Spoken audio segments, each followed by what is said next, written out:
58살에 이런 감정을 다시 느끼게 될 줄은 몰랐어요. 더군다나 그 시작은 아주 사소했어요.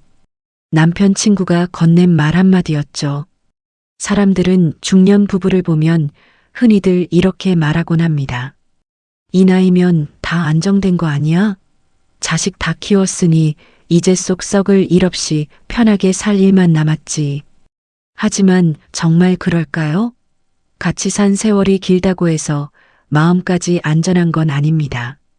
오히려 너무 오래 익숙해진 관계는 소리 없이 아주 조용히 안쪽부터 무너져 내리기 마련입니다. 싸움도 없고 겉으로 보기엔 큰 문제도 없는데 어느 날 갑자기 낯선 공허함이 파도처럼 찾아오는 법이죠. 오늘 이야기는 58세 김정순 씨의 이야기입니다. 남편과 아무 문제 없다고 믿었던 여자. 하지만 산악회에서 만난 남편 친구 때문에 평범했던 가정이 뿌리째 흔들리기 시작합니다. 이 이야기는 특별한 사람의 이야기가 아닙니다. 어쩌면 우리 주변 어디에서든 지금 이 순간에도 일어나고 있을지 모르는 이야기입니다. 김정수는 늘 자신이 무난하게 잘 살아왔다고 생각했습니다. 인생이라는 도화지에 아주 평범한 밑그림을 그리고 그 안을 성실이라는 무채색으로만 채워온 삶이었죠. 남편 이정철은 59세, 지난 30여 년간 직장 생활을 하며 큰 사고 한 번 치지 않은 사람이었습니다. 가끔 술을 마시고 늦게 들어오는 일은 있었지만 도박을 하거나 여자 문제를 일으켜 속을 썩인 적은 단 한 번도 없었습니다. 정수는 그것만으로도 남편으로서 제 역할을 다하고 있다고 믿었습니다. 하지만 그 믿음의 대가는 차디찬 정적이었습니다. 두 사람은 결혼한 지 벌써 34년째였습니다. 아이 둘을 키우느라 정신없이 살다 보니 어느새 자식들은 장성하여 가정을 꾸리고 둥지를 떠났습니다. 남들은 자식 다 키우고 나면 부부끼리 여행도 다니고 사이가 더 돈독해진다고들 했습니다. 하지만 정순의 집은 자식들이 떠난 빈자리를 서늘한 공기만이 채우고 있었습니다. 대화는 눈에 띄게 줄었고 이제는 서로의 생활 방식만 공유하는 룸메이트 같은 사이가 되었습니다. 아침이면 남편은 말없이 거실 소파에 앉아 신문을 펼치고 정수는 주방에서 기계적으로 반찬을 만듭니다. 저녁엔 TV 채널 돌아가는 소리만이 집안의 유일한 생동감이었습니다. 싸움조차 일어나지 않는다는 건 역설적으로 서로에게 부딪힐 에너지조차 남지 않았다는 뜻이기도 했습니다. 정수는 어느 순간부터 거실에 홀로 앉아 있는 시간이 길어지면 가슴 한구석이 뻥 뚫린 것 같은 기분을 느꼈습니다. 어느 날 저녁 정수는 이 무거운 침묵을 깨고 싶어 조심스럽게 말을 꺼냈습니다. 여보, 우리 다음 주말에 오랜만에 교회로 바람이라도 좀 쐬러 갈까요? 요즘 꽃구경이 한창이라는데 근처 수목원이라도 가면 좋을 것 같아서요. 정철은 눈길을 TV 프로그램에 고정한 채 건조하기 짝이 없는 목소리로 대답했습니다. 사람 많은 데 가면 피곤하기만 해. 주말에는 집에서 쉬는 게 최고야. 꽃은 뭐 나중에 동네 공원만 가도 지천으로 피어 있잖아. 그 한마디에 정수는 더 이상 말을 잇지 못하고 입을 닫았습니다. 섭섭한 마음이 목구멍까지 차올랐지만 결국 예전처럼 꾹 삼켜냈습니다. 중년 부부가 다 그렇지 뭐라는 스스로의 위안이 마음의 문을 닫게 만들었습니다. 정수는 베란다 밖으로 지는 노을을 보며 알 수 없는 허기짐을 느꼈습니다. 배는 부른데 가슴속은 늘 텅 빈 것 같은 그런 기묘한 배고픔이었습니다. 그러다 시작한 게 산악회였습니다. 처음엔 정말 건강 때문이었습니다. 무릎도 예전 같지 않고 갱년기를 지나며 몸 여기저기가 쑤시기 시작했습니다. 병원에서도 자꾸 걸어야 근력이 안 떨어진다고 권했죠. 그런데 사는 생각보다 훨씬 따뜻하고 활기찬 곳이었습니다. 산 입구에서부터 들려오는 사람들의 웃음소리, 정상에 앉아 서로의 도시락을 나눠 먹는 시끌벅적한 분위기. 집에서는 평생 느껴보지 못한 생동감이 그곳에 있었습니다. 그 활기찬 무리 속에서 박성호를 다시 만났습니다. 그는 남편 정철과 오랫동안 알고 지낸 친구였습니다. 예전 부부 동반 모임에서 몇 번 얼굴을 익혔던 사이였죠. 하지만 산에서 마주한 그는 정순이 기억하던 무뚝뚝한 친구의 모습과는 조금 달랐습니다. 재수 씨 아니세요? 여기서 다 뵙네요.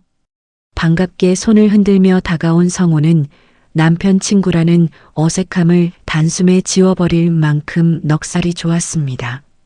그는 산행 내내 정순의 보조를 맞추며 끊임없이 다정한 말을 걸어주었습니다. 재수 씨, 체력이 정말 좋으시네요. 뒤처지지도 않으시고 발걸음이 가벼우십니다. 평소에 관리 잘하시나 봐요. 아유, 성호 씨. 저 지금 다리가 후들거려서 겨우 한 발자국씩 떼고 있어요. 엄살 부리는 거 아니에요. 아닙니다. 오늘 입으신 등산복 색깔이 산 분위기랑 너무 잘 어울려서 그런지 재수 씨 얼굴이 아주 화사하게 사시는데요. 숲속에 꽃이 핀 줄 알았습니다. 별것 아닌 칭찬 한마디였습니다. 하지만 정순에게는 그 말이 마치 타들어가던 가뭄 끝에 내리는 단비처럼 가슴에 박혔습니다. 남편 정철은 지난 10년 동안 정순에게 예쁘다거나 옷이 잘 어울린다는 말을 단 한 번도 한 적이 없었기 때문입니다. 그날 산행을 마치고 집에 돌아온 정순은 한참 동안 화장실 거울을 들여다봤습니다. 땀에 젖어 헝클어진 머리카락 사이로 비치는 자신의 얼굴이 어딘지 모르게 조금은 생기 있어 보였습니다. 성우가 해준 칭찬이 환청처럼 귓가에 맴돌았습니다. 얼굴이 화사하다는 그 짧은 말이 정순의 심장을 아주 미세하게 간지럽혔습니다. 그건 아주 작은 진동이었지만 오랫동안 멈춰있던 정순의 연애세포와 감정의 시계를 다시 움직이게 하는 확실한 신호탄이었습니다. 정순은 그날 밤 침대에 누워 천장을 보며 생각했습니다. 나도 누군가에게는 아직 여자로 보일 수 있구나. 그 생각은 곧 거대한 파도가 되어 정순의 마음을 뒤흔들기 시작했습니다. 무난하고 평화로웠던 34년의 결혼 생활이 사실은 아주 얇은 얼음 위를 걷는 것과 같았음을 정순은 그때까지도 알지 못했습니다. 산악회 사람들과는 매주 산을 오르며 금세 가족보다 더 끈끈한 사이가 되었습니다. 거친 숨을 함께 내쉬고 힘든 구간에서 서로의 등을 밀어주다 보면 굳게 닫혔던 마음의 장벽도 자연스럽게 허물어지기 마련입니다. 특히 성우는 유난히 정순의 컨디션을 세심하게 살피며 곁을 지켰습니다.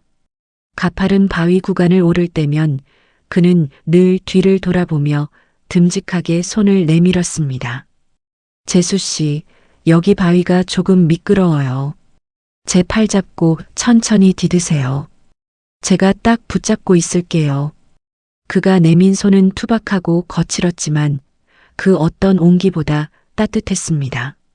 남편 정철과 손을 잡아본 게 언제였는지 이제는 가물가물해진 정수는 그 짧은 신체적 접촉만으로도 온몸에 전율이 흐르는 듯한 기분을 느꼈습니다.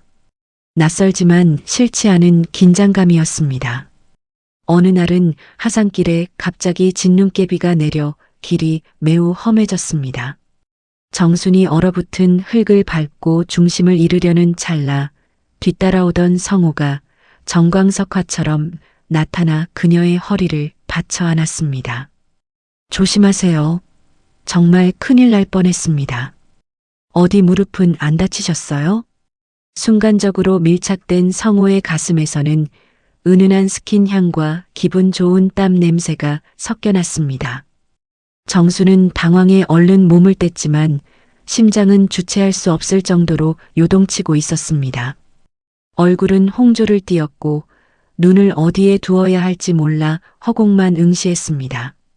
그날 밤 집으로 돌아온 정수는 거실 소파에 대자로 누워 TV를 켜놓고 코를 골며 자고 있는 남편을 물끄러미 보았습니다. 남편의 입가에는 하얀 침 자국이 묻어 있었고 거실 바닥엔 그가 아무렇게나 벗어던진 양말이 굴러다니고 있었습니다. 이제 왔어? 밥 먹었으면 설거지 좀 해두고. 나 조금 더 자야겠다.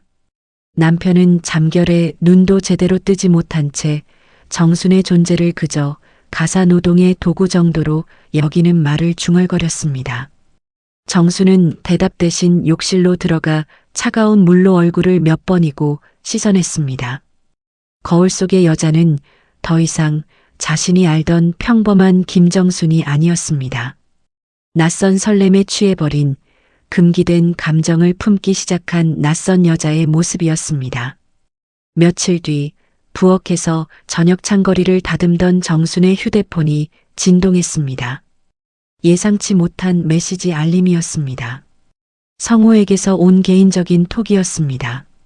재수 씨, 아까 낮에 비가 오던데 외출은 안 하셨나요? 우산 안 챙기셨을까봐 괜히 마음이 쓰여서 문자 남겨봅니다. 정수는 젖은 손을 앞치마에 대충 닦고 침대에 걸터 앉아 그 문장을 몇 번이고 되풀이해서 읽었습니다. 남편조차 무시하고 지나간 비 소식을 남편의 친구가 이토록 다정하게 챙겨준다는 사실이 정순의 마음을 울컥하게 했습니다. 고마워요, 성호 씨. 우산 잘 챙겨서 들어왔어요. 성호 씨도 오늘 궂은 날씨에 감기 조심하세요. 그 답장을 시작으로 두 사람의 대화는 봇물 터지듯 이어졌습니다. 매일 아침 건네는 가벼운 안부 인사부터 산에서 찍은 예쁜 야생화 사진, 그리고 누구에게도 말하지 못한 소소한 일상의 투정까지 공유하게 되었습니다.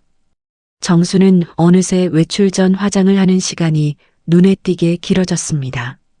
립스틱 색깔을 조금 더 생기 있는 선명한 빛으로 바꾸고 한동안 방치했던 흰머리 염색도 미용실에 가서 꼼꼼하게 했습니다. 하지만 남편 정철은 아내가 왜 갑자기 치장을 하는지, 왜 핸드폰을 손에서 놓지 못하는지 전혀 눈치채지 못했습니다.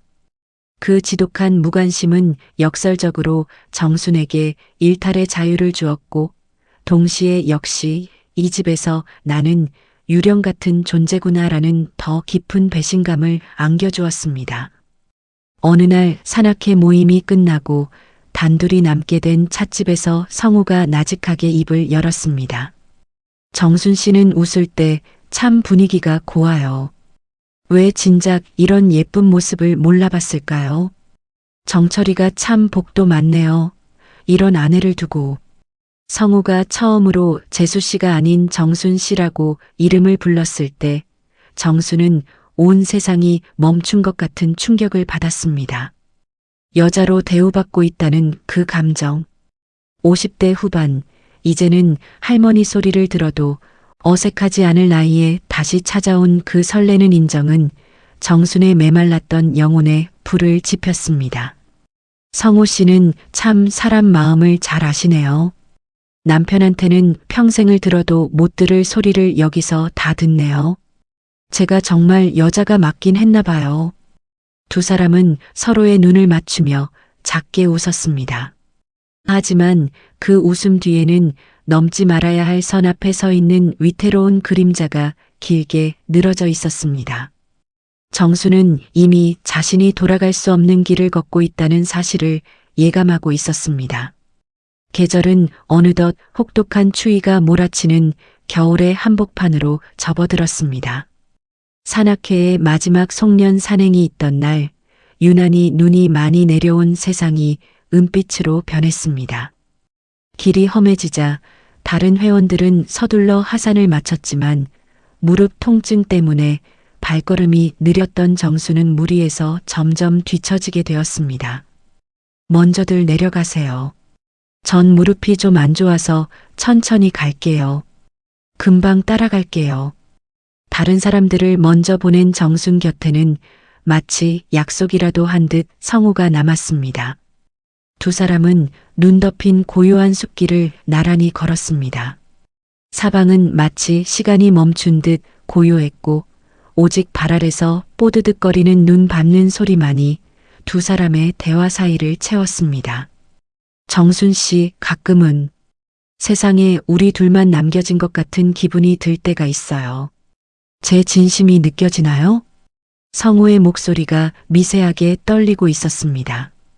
정수는 그의 질문에 차마 대답하지 못했습니다. 자신 또한 그와 같은 생각을 하고 있었기 때문입니다.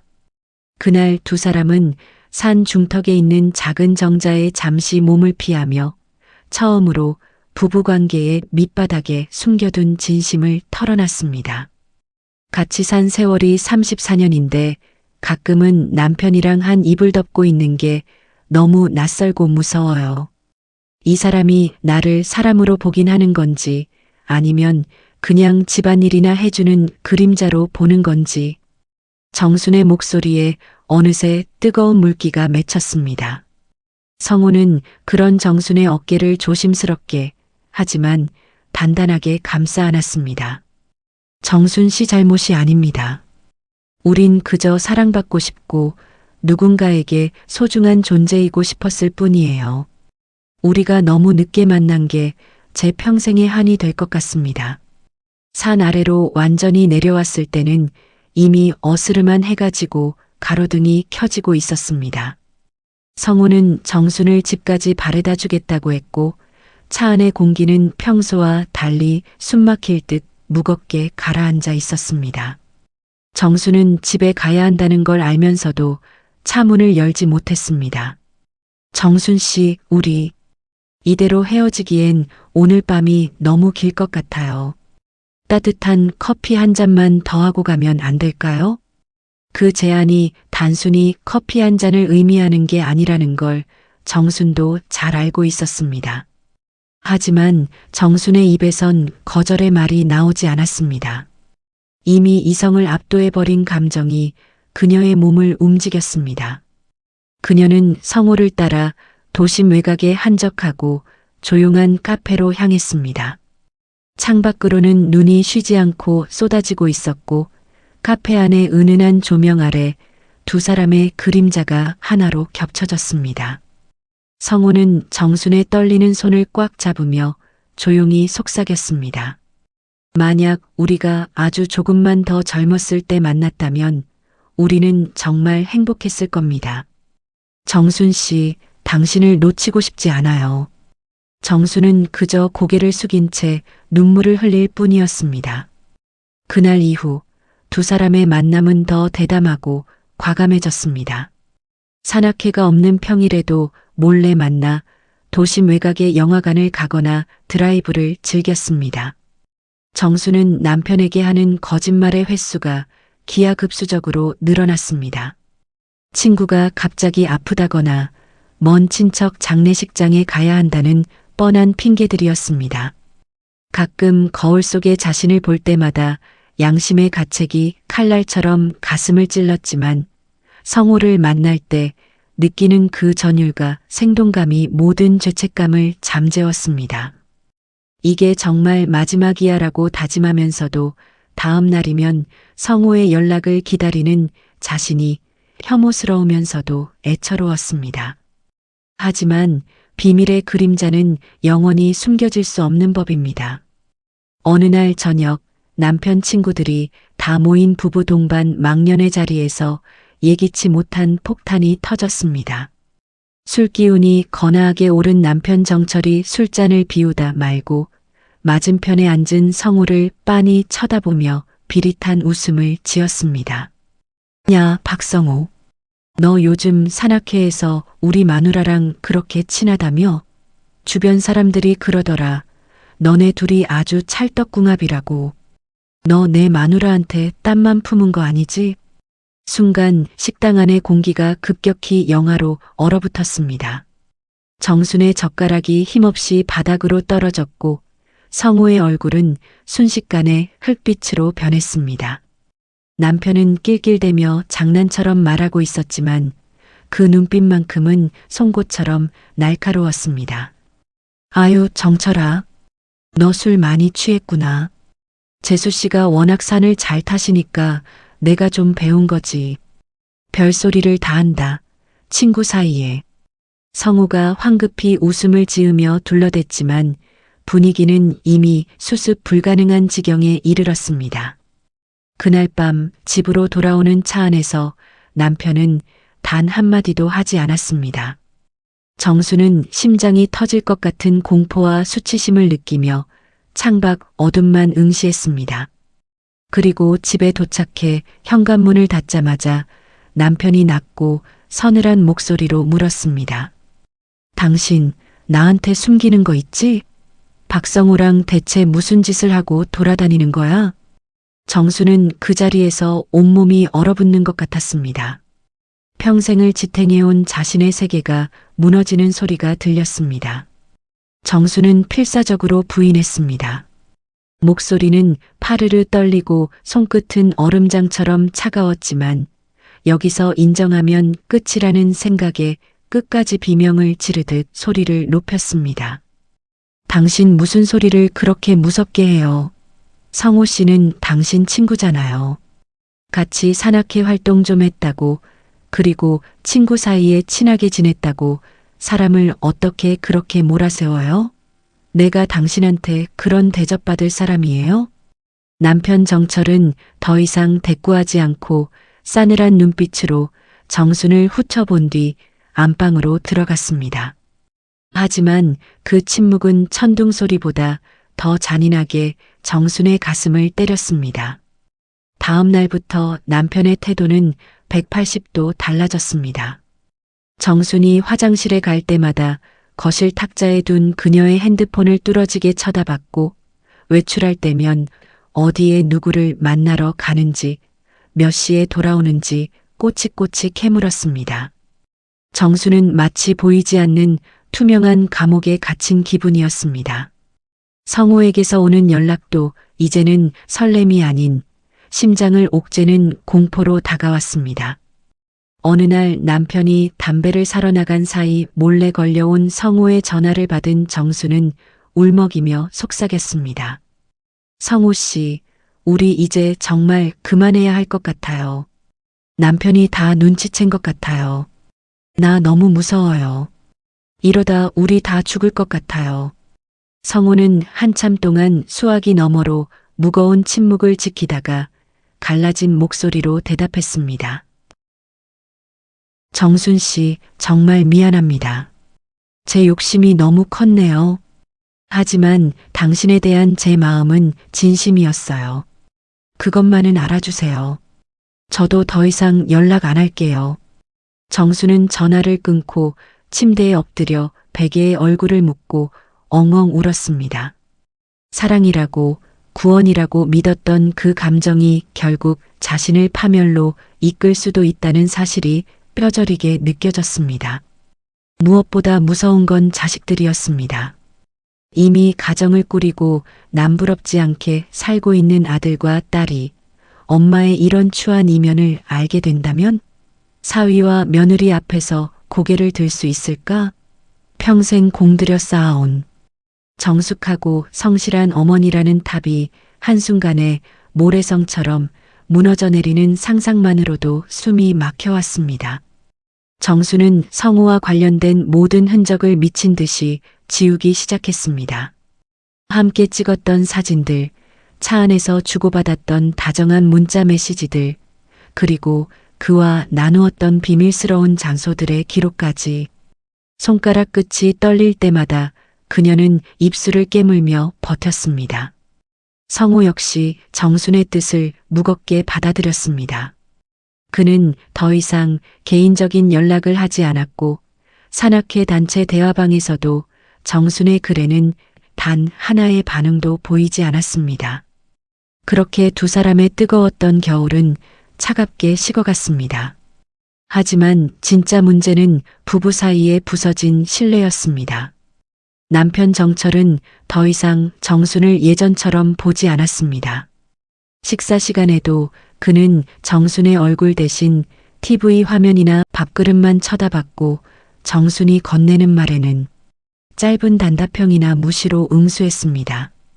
당신, 아직도 나한테 화났어요? 정말 아무 일도 없었다니까요. 믿어주세요. 됐어. 밥이나 먹어. 시끄러워. 남편의 무심한 태도는 예전과 비슷해 보였지만 그 기저에 깔린 서늘한 경멸은 정순의 살갗을 아프게 파고들었습니다. 그녀는 깨달았습니다. 진실을 들켰느냐 아니냐가 중요한 게 아니었습니다. 이미 부부라는 경고했던 배에 커다란 구멍이 났고 그 틈으로 의심과 증오라는 바닷물이 쉴 새 없이 들이치고 있다는 사실이 중요했습니다. 정수는 매일 밤 옆에서 등을 돌리고 잠든 남편의 뒷모습을 보며 눈물로 밤을 지새웠습니다. 제발 이 지옥 같은 폭풍이 조용히 지나가기를, 다시 예전의 그 평온했던 정적 속으로 돌아갈 수만 있다면 무엇이든 하겠다고 기도를 올렸습니다. 하지만 한번 깨진 거울은 아무리 정교하게 붙여도 그 금이 남는다는 사실을 정수는 뼈저리게 느끼고 있었습니다. 그로부터 몇 달의 시간이 더 흘렀습니다. 정수는 산악회를 영구 탈퇴했고 대부분의 시간을 집안에서 죄인처럼 보냈습니다. 성우와는 완전히 소식이 끊겼습니다. 가끔 들려오는 건너 소식에 의하면 성우 역시 가정을 지키기 위해 산악회를 그만두고 다른 취미를 시작했다고 했습니다. 계절이 바뀌어 파릇파릇한 새싹이 돋아날 무렵 다시 부부 동반 정기 모임 통보가 날아왔습니다. 정수는 도저히 갈 자신이 없어 몸이 안 좋다는 핑계를 대려 했습니다. 하지만 남편 정철이 먼저 외출복을 꺼내 입으며 말했습니다. 오늘 모임 같이 갑시다. 오랜만에 사람들 보고 기분 전환도 좀 하고. 당신 너무 집에만 있었잖아. 남편의 목소리는 평소보다 조금 더 부드러웠습니다. 정수는 복잡한 심경으로 화장대 앞에 앉았습니다. 예전처럼 성우에게 예쁘게 보이기 위해 화려하게 꾸미는 게 아니라 최대한 단정하고 눈에 띄지 않게 자신을 가렸습니다. 식당 문을 열고 들어가자 아니나 다를까 성우 부부가 먼저 자리를 잡고 앉아 있었습니다. 정수는 순간 발길을 돌리고 싶었지만 남편의 묵직한 손이 그녀의 등을 밀었습니다. 성우 왔냐? 재수 씨도 안녕하시고요. 오랜만이다. 정철은 아무 일 없었다는 듯 성우에게 악수를 건넸습니다. 네 사람이 한 테이블에 마주 앉은 그 순간 정순의 손끝은 쉴 새 없이 파르르 떨렸습니다. 성우 역시 어색한 표정으로 물잔만 만지작거렸습니다. 술잔이 오가고 농담이 이어졌지만 정순과 성우의 눈은 단 한 번도 마주치지 않았습니다. 묘한 긴장감이 흐르는 가운데 남편 정철이 문득 성우의 술잔에 가득 술을 채우며 나직하게 말했습니다. 성우야, 우리 이제 나이도 있는데 건강 조심하자. 산 타는 것도 좋고 다 좋지만 무엇보다 내 곁에 있는 소중한 사람들을 잘 챙겨야지. 안 그러냐? 우리 끝까지 가야지, 친구끼리. 그 말은 성우에게 던지는 마지막 경고이자 동시에 친구로서 건네는 화해의 손길이었습니다. 성우는 고개를 깊숙이 숙인 채 조용히 술잔을 비웠습니다. 정수는 그제야 팽팽했던 긴장이 풀리며 참아왔던 숨을 내뱉었습니다. 집으로 돌아오는 길, 정수는 운전하는 남편의 옆 얼굴을 가만히 보았습니다. 어두운 차 안에서 희끗희끗한 남편의 옆머리와 깊게 팬 팔자주름이 선명하게 눈에 들어왔습니다. 여보, 정말 미안해요. 내가 정말 생각이 짧았어요. 당신한테 너무 큰 상처를 줬어요. 정수는 결국 참아왔던 오열 섞인 고백을 털어놨습니다. 남편은 한참 동안 운전대만 잡고 앞만 응시하다가 아주 작게, 하지만 진심 어린 목소리로 대답했습니다. 알아. 당신 마음이 그동안 얼마나 허전했을지. 내가 너무 무심하게 굴었지. 그래도 다시 내 곁으로 돌아와줘서 고맙다. 이제 우리 예전처럼 잘 살아보자. 남편의 그 따뜻한 용서 한마디에 정수는 둑이 터진 듯 무너져 내렸습니다. 그녀는 차 창문에 이마를 기대고 소리 없이 뜨거운 눈물을 흘렸습니다. 자신이 쫓았던 그 화려하고 뜨거웠던 불꽃은 한순간의 환상에 불과했지만 34년 넘게 묵묵히 자신의 곁을 지켜준 남편의 투박하고 거친 손은 진짜였습니다. 그날 이후 정수는 집안의 분위기를 바꾸려 눈물겨운 노력을 시작했습니다. 거실에 예쁜 생화를 사다 놓기도 하고 남편이 퇴근하면 현관까지 나가 반갑게 맞이했습니다. 남편과 함께 동네 공원을 산책하며 자식들 이야기, 노후 이야기 같은 사소한 일상들을 다시 공유했습니다. 남편 역시 정순의 말에 서툴지만 귀를 기울이려 애쓰는 모습이 역력했습니다. 물론 예전의 상처가 하룻밤 사이에 완전히 아문 것은 아닙니다. 가끔 핸드폰 알림음이 울리면 정순의 심장은 여전히 철렁 내려앉고 남편의 눈빛에서 문득 쓸쓸한 의심의 그림자를 발견할 때도 있습니다. 하지만 부부라는 존재는 그렇게 깨진 조각들을 정성스레 다시 붙여가며 살아가는 법이라는 걸 정수는 이제야 비로소 알 것 같습니다. 완벽하지 않아도 조금은 금이 가 있어도 평생을 함께 늙어온 사람과의 삶을 지탱해 주는 건 결국 서로를 향한 가느다란 이해와 용서의 끈이었습니다. 정수는 오늘도 남편의 밥그릇에 그가 제일 좋아하는 생선살을 발라 올리며 다시 찾아온 이 평범하고도 소중한 일상에 진심으로 감사했습니다. 중년의 외로움은 이처럼 조용하고 무섭게 찾아옵니다. 누가 크게 잘못을 저질러서 시작되는 것이 아닐 수도 있습니다. 너무나 익숙해진 나머지 서로를 당연하게 여기고 그 사이에서 서로를 사람으로 대하는 법을 놓쳐버리기 때문에 더 위험한 것이죠. 김정순 씨는 결국 고통스러운 방황 끝에 다시 집으로 돌아왔습니다. 하지만 그 과정에서 자신의 마음이 얼마나 쉽게 흔들릴 수 있는 연약한 것인지, 그리고 자신이 지켜온 가정이 얼마나 소중한지도 알게 됐습니다. 어쩌면 부부라는 관계는 단순히 사랑만으로 유지되는 게 아닐지도 모릅니다. 끊임없는 관심, 사소한 대화 한마디, 그리고 서로를 여전히 여자로, 남자로 바라봐주는 마음. 그 세 가지가 사라지는 순간 아무 문제 없어 보이던 가정도 순식간에 흔들릴 수 있습니다. 오늘 이야기가 누군가에겐 그저 남의 일이 아닐 수도 있습니다. 여러분의 곁에 있는 소중한 사람은 지금 어떤 표정을 짓고 있나요? 오늘 영상이 여러분의 마음과 가정에 작은 울림과 깨달음이 되었다면 좋겠습니다. 긴 이야기 들어주셔서 감사합니다.